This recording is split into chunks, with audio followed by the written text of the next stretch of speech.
Welcome to the Big Arabic Day, the annual day of the Arabic Studies program at the University of Nebraska, Lincoln. Volunteers will be handing you, or probably they already did, handouts with some useful information about the program, a special code for a discount as a gift from the Arabic Studies program, and a number. This is the most important thing, okay? Keep your number with you. We're gonna have a raffle of 20 gifts from the Arabic Studies program. Stay around by the end of the event. The lucky ones will leave with 20 gifts today. I'm so grateful for this event to be sponsored, which is sponsored by the Department of Modern Languages and Literature and by the Big Ten Digital Islamic Curriculum Program, known as DISC. I'm also grateful for everyone who made this gathering today possible. Special thanks go to Professor Nora Peterson, my chair.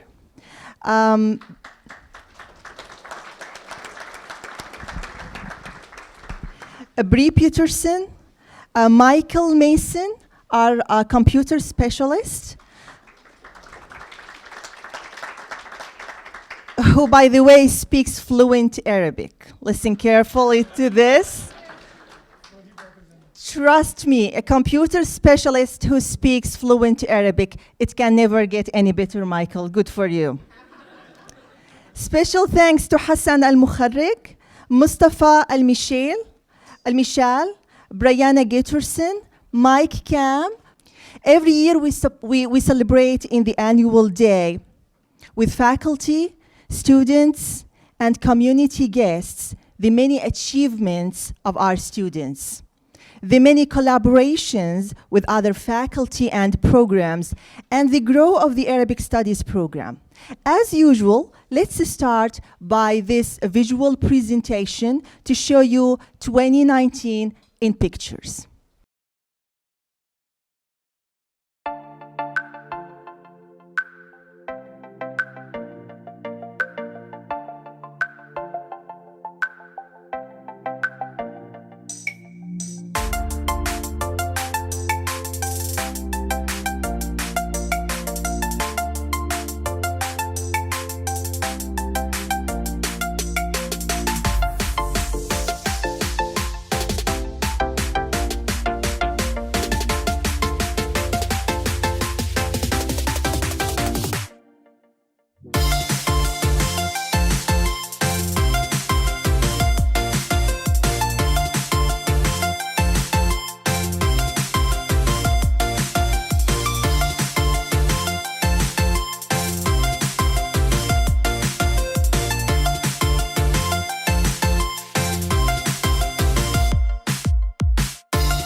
For this year, we pick a theme for every celebration every year. For this year, we picked for our theme the Arabic Studies Program and Education Beyond Classroom Walls.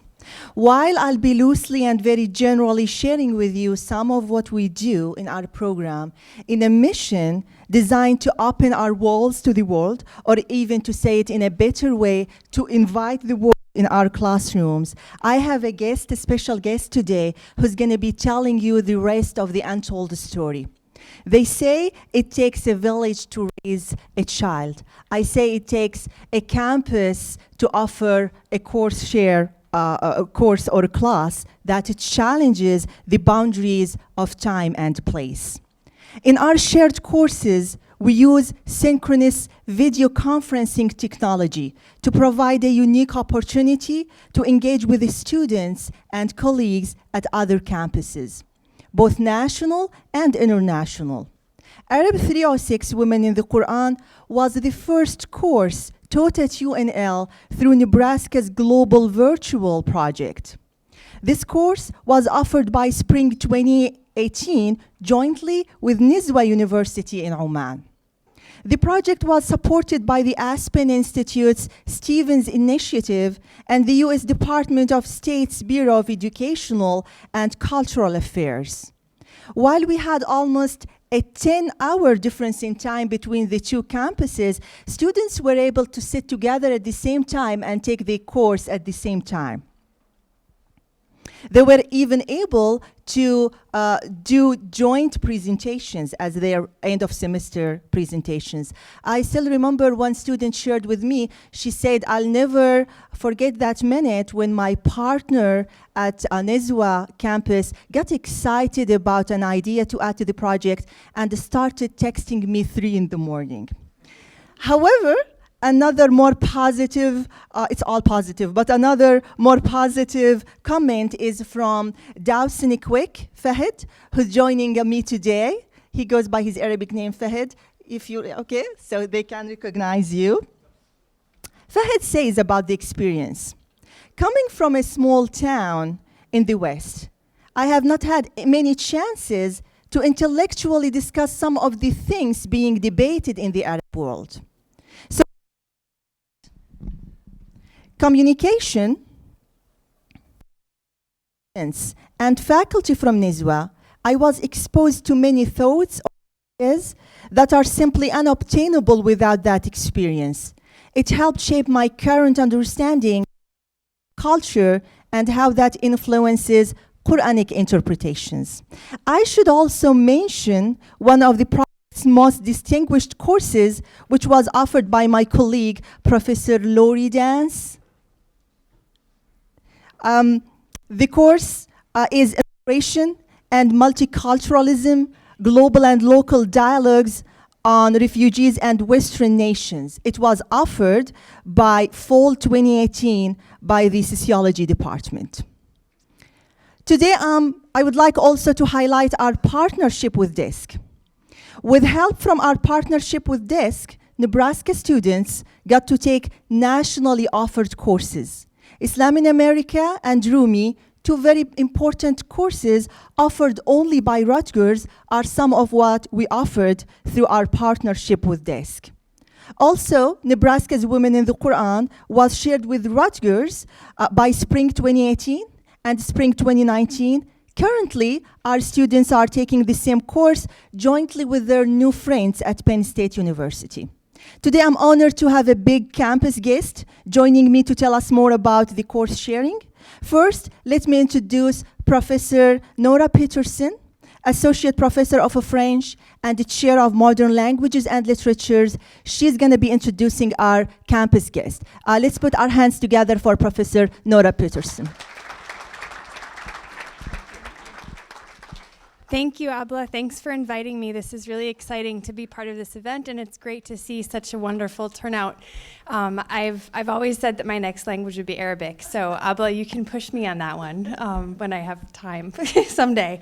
I'm really happy to also thank DISC and Evan here for being here and for supporting our event, for supporting continued DISC programming on campus, and for all of the exciting course offerings that we're making available to our students and to Nebraska.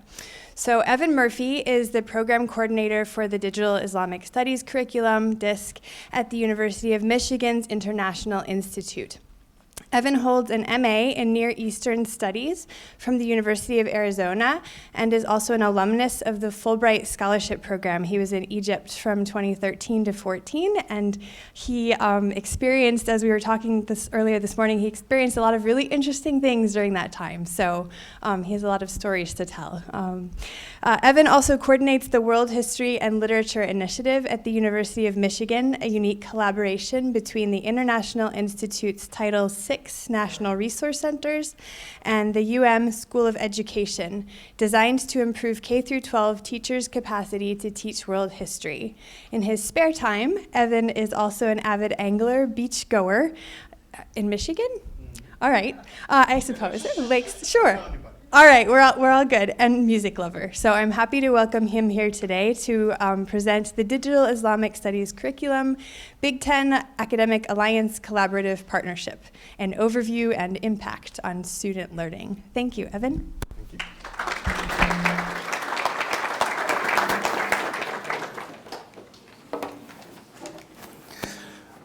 So thank you, Dr. Peterson and Abla and the Arabic Studies program for having me here today.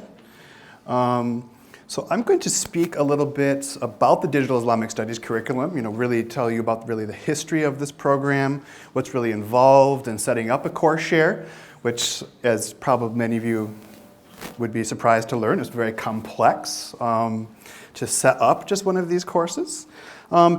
In addition, I also hope to highlight some of the impacts that we are finding moving into our 5th year of this program that our courses in particular are having on students in the classroom. So really talk a little bit about student learning and how our courses are benefiting it. So a little bit about DISC. So DISC was established in 2014 after the Andrew W. Mellon Foundation, which I'll discuss that a little bit more, what the Andrew W. Mellon Foundation is, approached the University of Michigan with a proposal to build on some pre-existing cross-institutional collaborative networks, which again, I'll talk a little bit more about these in a moment, with the goal of really increasing access to courses in the humanities and arts and to maximize institutional resources. And as many of you may know, in 2008, we had a financial crisis in the United States, and this really put a lot more pressure on institutions of higher education to sort of think about how they can combine resources, right? And so this was really part of that project. We are one of 3 Andrew W. Mellon Foundation projects that are working to sort of figure out how universities can collaborate, in particular Big Ten universities can collaborate to share courses for students all across the Midwest and the East Coast, right? So the Andrew W. Mellon Foundation, anyone ever heard of the Andrew W. Mellon Foundation before? So there's Andrew W. Mellon, he was one of these early 20th century barons, they're oftentimes referred to as the robber barons, but they set up a lot of these charitable foundations that Andrew W. Mellon Foundation really is the major sponsor for the humanities in the United States today.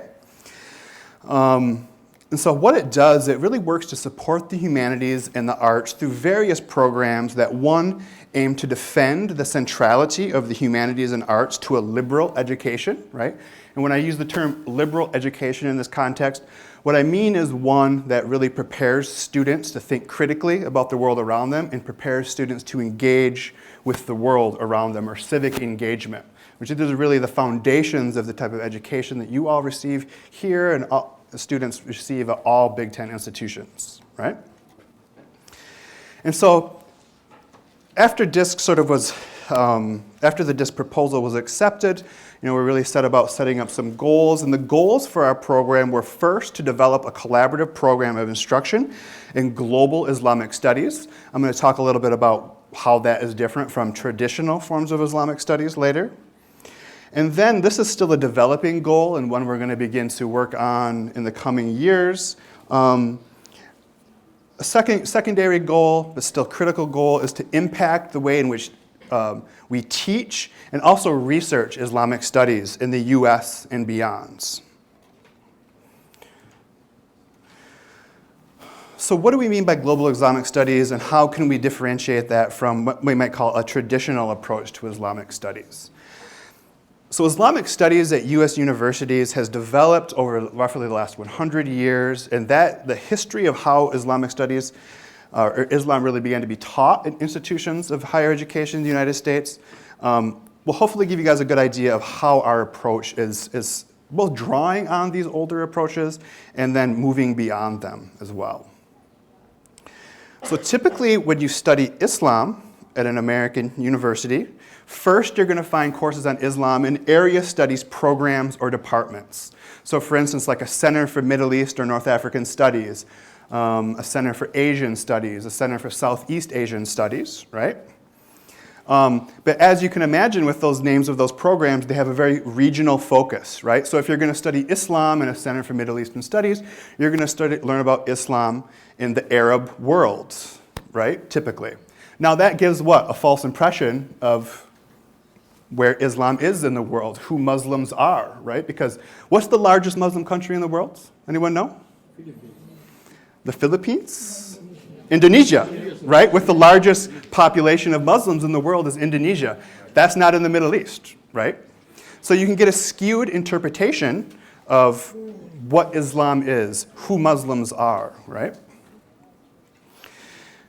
You also find Islamic studies in language, literatures, and cultures departments, right? Such as the Arabic Studies program. It's typically there, Islam is a supplement to language learning. So it's not necessarily the focus of a department, but it's to provide you with some of the cultural content to help you in your language learning. So for instance, like many of you here, I studied Arabic. I've studied Arabic for way too long, and I'm still not very good at it. I can read it. Everyone here that's taken an Arabic class with Dr. Hassan could probably speak Arabic better than I can. I've lived in the Middle East for years. I still can't speak Arabic, right? I could read it. So continue to speak Arabic. If you speak Arabic now, you have to continue to do it. Don't be like me and not speak Arabic for 5 years and you completely lose it, right?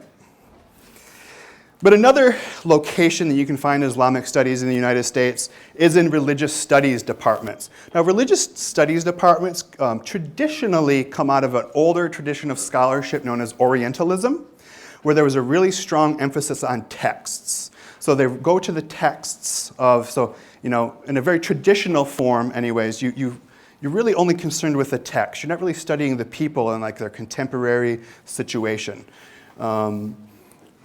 Now, all of these have their role, right, in academia, but all of these different configurations of Islamic studies have their role, but what DISC attempts to do is take a more global or holistic approach to the study of Islam. So obviously our courses, we still have your traditional courses on Islam itself. Islam as a religion. What are the tenets of the religion? How do people practice the religion? But our courses, do recognize Muslims as a community of believers. But we're also really interested in exploring the diversity of Muslim societies and cultures throughout the world. So we offer courses on Islam in South Asia, Islam in Southeast Asia. We're always looking for a class on Islam in Indonesia. We still don't have one yet. It's very difficult to find, right? But then in particular, we're also interested in having courses that look at the historic and contemporary forces that are producing diversity in the Muslim worlds, right?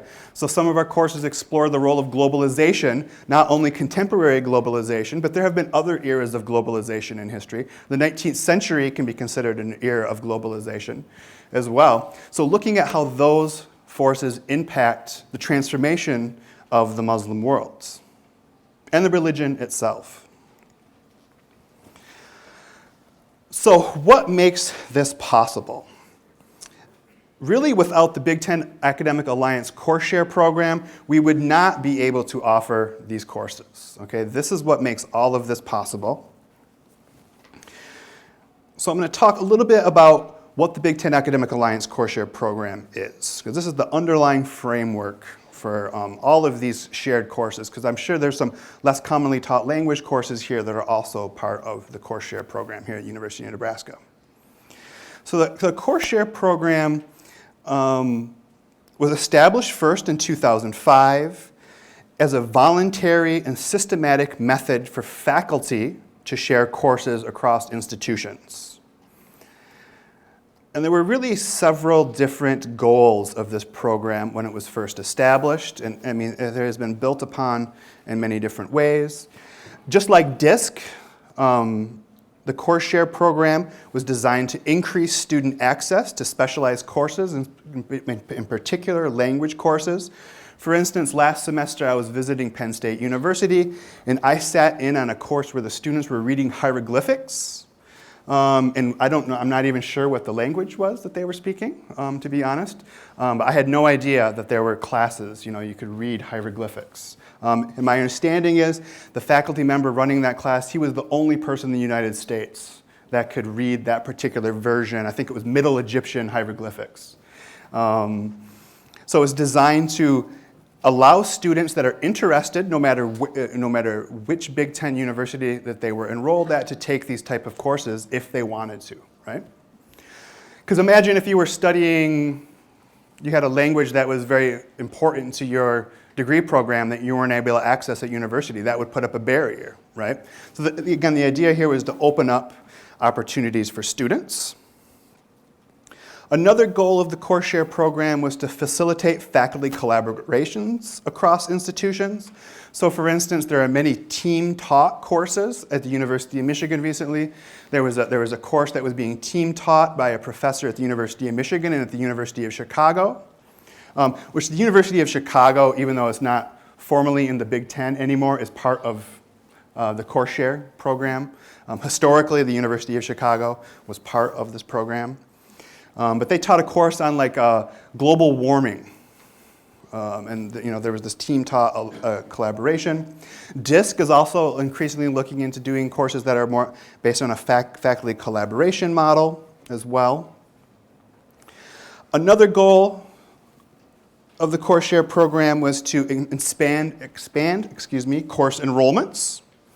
And this has really become more important part of this program in recent years because we increasingly see across, in particular in the liberal arts and sciences, falling student enrollments in courses. And that's really because, as I'm sure many of you know, there's a more emphasis on completing your degree within 4 years.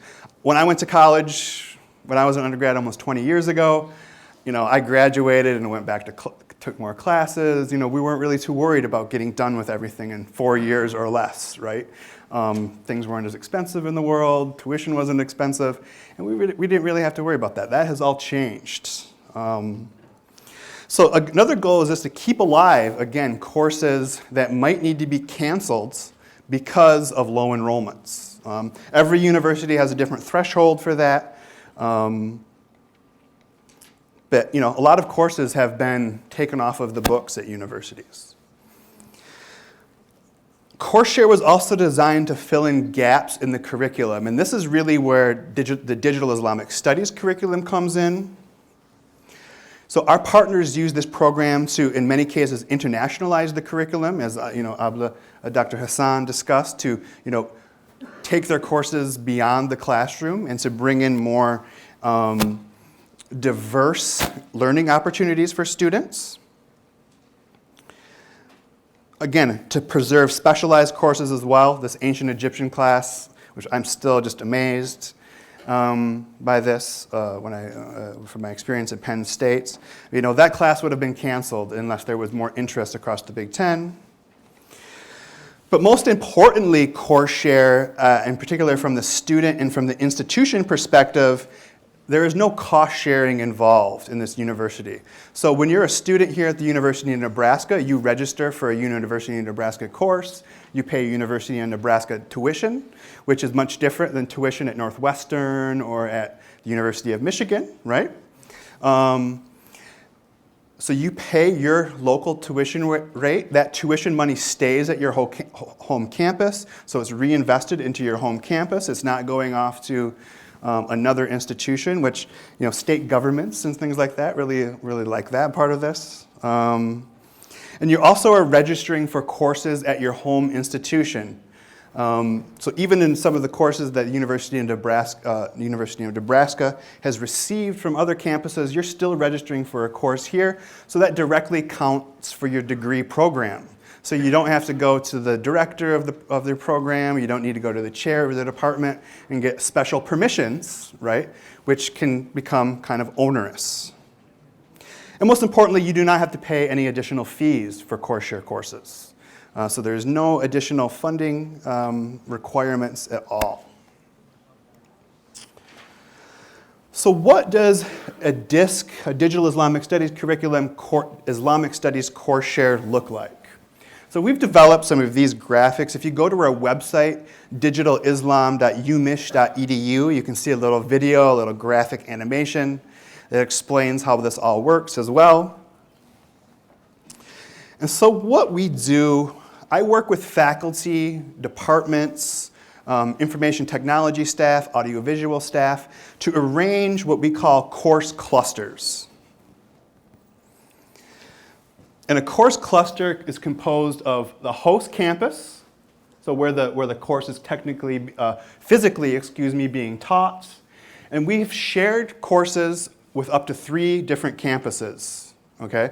We can have courses with as many as 200 students at all of the campuses at one time. That's the largest number that we've ever reached for like an Introduction to Islam course, a 100-level Introduction to Islam course. Typically, we just do a sharing between a 1-and-1 share, as we call it. So just with a host campus and a receiving campus. We do that because that simplifies things on the technological sides, right? Technology is the limiting factor, really, for this program. There's only so much you can do with the technology that's available to us, even though Big Ten universities have the best technology in this field, really, in the world, right? But there's limitations that we have. And so we also then work with faculty. So many of our faculty members only want to teach to one other campus. They're not interested in teaching to multiple campuses. This is very complex. I've taught part of my bio that I did not include. I'm also a PhD candidate in history at the University of Illinois. And I taught for over 10 years in various institutions of higher education. And it's very difficult just to teach to one classroom full of students. But imagine if you had 30 students in front of you, 30 students at another campus, 30 students at another campus, and 30 students at another campus, right? So it quadruples the effort, the intellectual and mental effort that's really involved in teaching a course. So these are things that we work with our faculty to make sure they're comfortable with the situation. Technological capabilities, again, are always limiting. Oftentimes when, there are not as many rooms like this at some of our universities that are set up with the technology that's required. But then we also consider things such as student and institutional demand for a particular course. If we do offer a course, will there be enough students to fill that course, fill up that classroom, right? We don't like to do this when there's just a handful of students, all the effort that's involved. It's over a year planning process to set up one of these courses.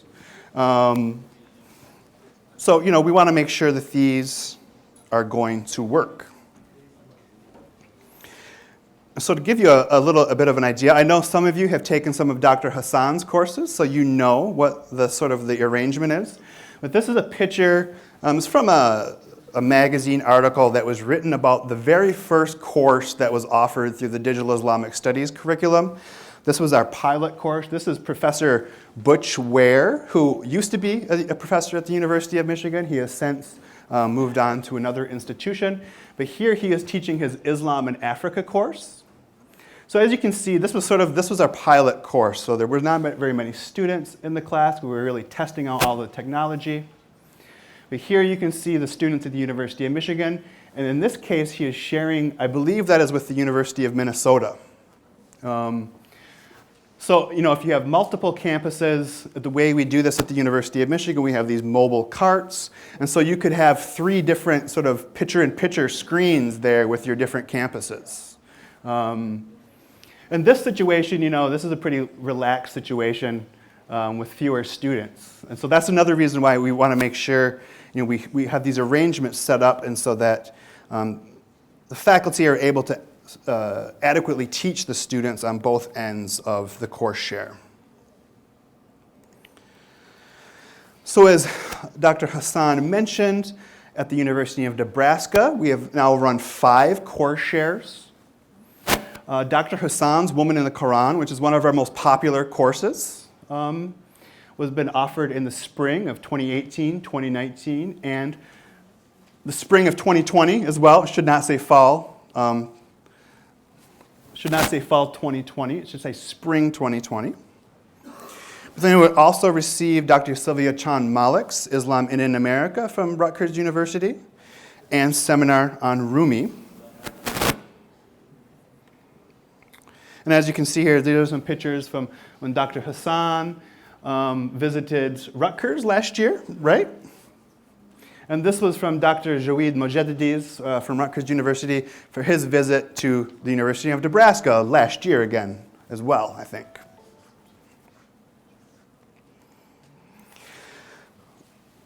So you're probably asking, I've gone through all this complex, more administrative work, things that we do.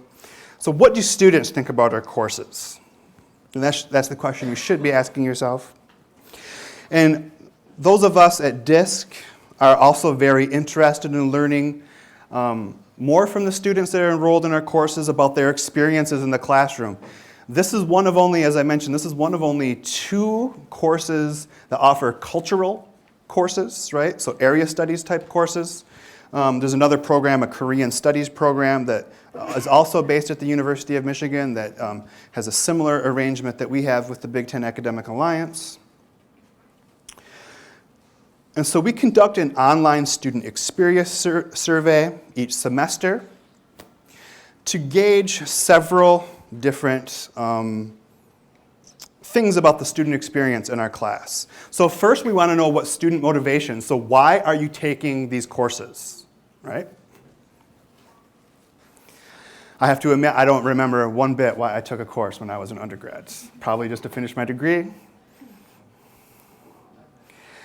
2, we like to discover what the impact of video conferencing is on the student experience. As I mentioned, technology is the major limiting factor here.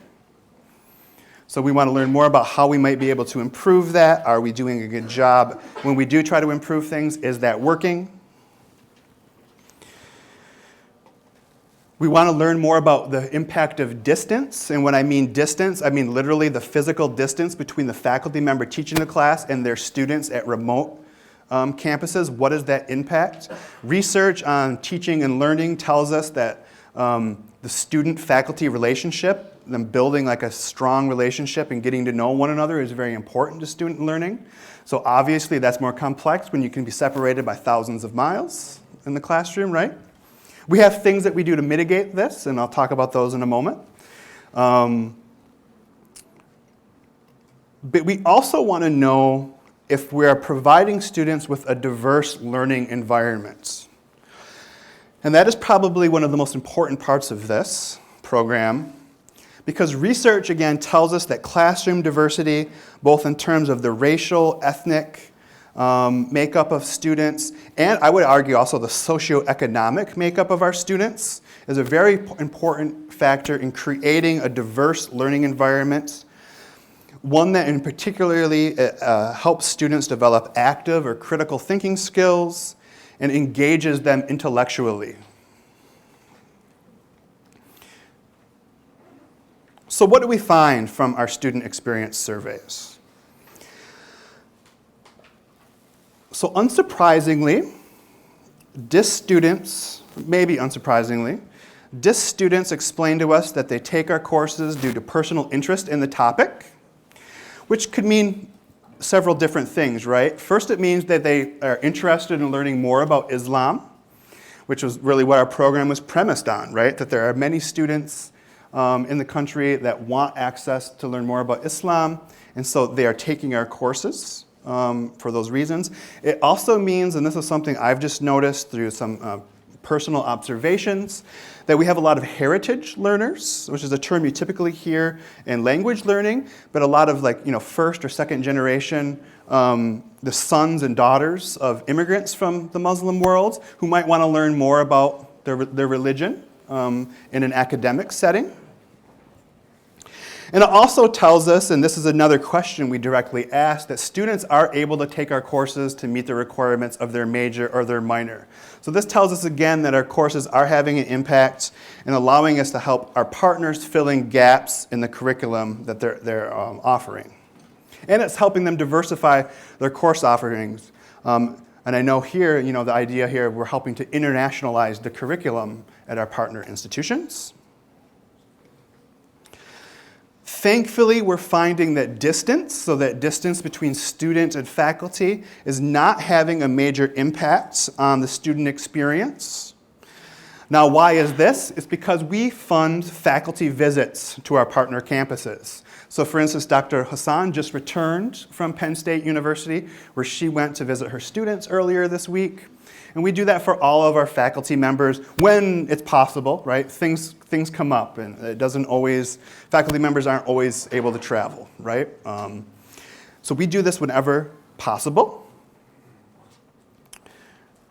We do find, though, that video conferencing has a major impact on the student experiences. It's one of the major challenges we face. To a certain extent, even though we can have all the technology in the world on campus, right? We don't really control the connections between the campuses, right? And so that's a challenge. It's a challenge that's really outside of our hands, right? We're working on thinking about new ways to incorporate learning management systems. What learning management system do you guys use here? Do you use Canvas? Canvas. So using online learning management systems, as they are referred to, such as Canvas, to help mitigate some of these challenges. And most importantly, we do find that a majority of students indicate that they are gaining a new perspective in our courses, which again gets back to this idea of classroom diversity. So on one hand, this tells us that we are providing courses that provide students with access to diverse content. On the other, it tells us that their interactions that are separated by thousands or even hundreds of miles influence classroom diversity, which this is sort of an unanticipated benefit of this program that was not really fully kind of comprehended initially. So for instance, in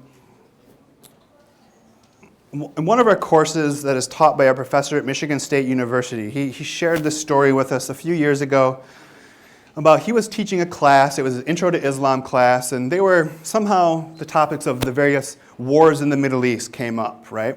Well, at one of his remote campuses, there was a veteran from the U.S. military who was able to share some of his experiences with conflict in the Middle East, right? And so he did not have a student with that perspective in his classroom. And so just in that one brief interaction, just in one class, right, they provided a handful of students with a perspective they would not have been able to obtain otherwise, right? We also find this, there's a lot of socioeconomic differences between the students at an institution such as University of Nebraska and an institution such as the University of Michigan, right? And so just in those interactions, they're able to see a new perspective on, do someone from a different background than you have a different perspective on Islam, And so this is one of the really great things, and this is really, we've learned this from our students through their surveys, and this is really how we market the program now as well. That this is allowing you to have more diverse learning experience.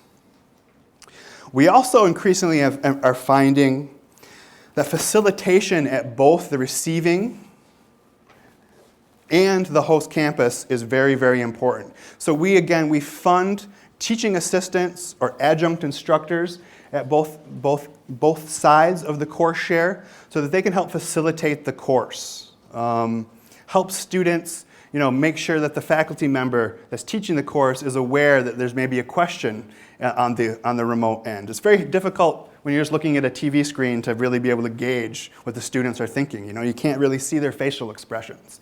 So this is very, very important. And we're increasingly trying to work to improve that ability for our teaching assistants to facilitate. We're working on training programs and things such as this, so that this can continue on in the future. So just some additional impacts.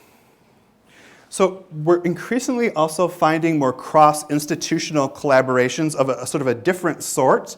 So faculty members at different institutions are now collaborating on projects where they didn't really see those faculty-to-faculty collaborations in the past.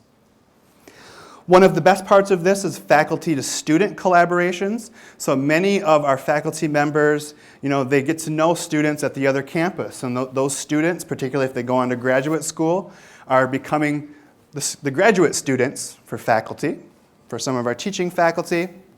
Some of our faculty are sitting on, for graduate students again, they're joining their committees. So they're provided with a more diverse group of faculty overseeing their graduate research. We also provide support for supplemental programming, so for programming that supplements in-class learning, such as my presence here today.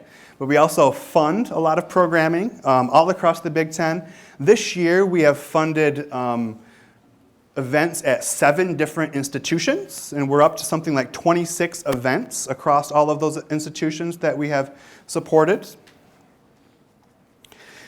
And we are getting started. This is sort of a project that I'm going to be starting in the next week or two, actually. We're going to develop a massive open online course. Anyone ever heard of a MOOC, or a massive open online course? On Coursera, there's several different providers. And this is going to be designed, at least initially, it's going to be free for everyone to take this course. You'll be able to take it for free and get like a certificate that says you're now an expert in global Islam. But eventually, we would hope this could be a course for all students all across the Big Ten and maybe beyond, where they could take this and get academic credit for it as well. A lot of things to work on with that yet, but we're hoping to develop this. We also are developing, and I did not include this here, but we also are developing a summer research experience program. And so we're going to be we're kind of reversing our model for the first time, and we're going to bring the students to us at the University of Michigan, and we're going to have faculty video conference in to a program, and we're going to give students a hands-on experiential learning experiences. This is all going to happen at the University of Michigan. I know there's a few students here today that are interested in participating in that. So if anyone is interested in what we refer to as our Summer Research Institute, you can talk to Dr. Hassan, and she can put you in touch with us if you're interested. So that is all that I have for today. So again, thank you, Dr. Peterson, Abla, and the Arabic Studies program for having me. And if there's any questions, I can take questions. Let's give a big round of applause to our guest. Thank you. Thank you so much.